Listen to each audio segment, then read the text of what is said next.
নেতাকে ছাড়িয়ে নিতে ও ওসি প্রত্যাহারের দাবিতে ঝিনাইদহের শৈলকুপায় থানা পুলিশ ও স্থানীয় জনতার সাথে সংঘর্ষ হয়েছে। এ সময় ইটপাটকেল নিক্ষেপ করে বিক্ষুব্ধ জনতা। পরে তাদের ছত্রভঙ্গ করতে পুলিশ গুলি ছোড়ে। এ সময় পুলিশের গুলি ও জনগণের ইটের আঘাতে উভয় পক্ষের অন্তত 50 জন আহত হয়েছে।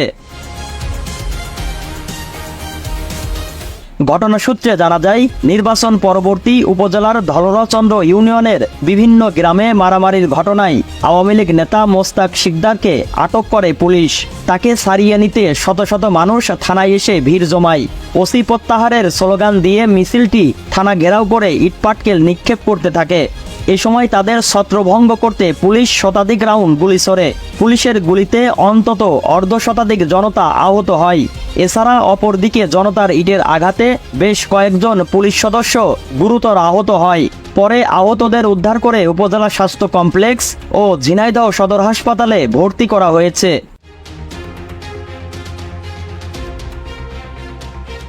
শৈলকুপা থানার অফিসার ইনচার্জ শফিকুল ইসলাম জানান, ধাওড়া গ্রামের লোকজন থানা ঘেরাও করে মোস্তাক শিকদারকে ছিনতাইয়ের চেষ্টা করে। এ সময় তারা পুলিশকে লক্ষ্য করে থানায় ইটপাটকেল ছোড়ে। এতে বেশ কয়েকজন পুলিশ সদস্য আহত হয়।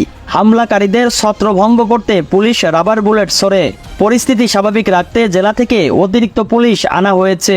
এই ঘটনায় তদন্ত সাপেক্ষে পুলিশবাদী মামলা হবে বলে জানান তিনি।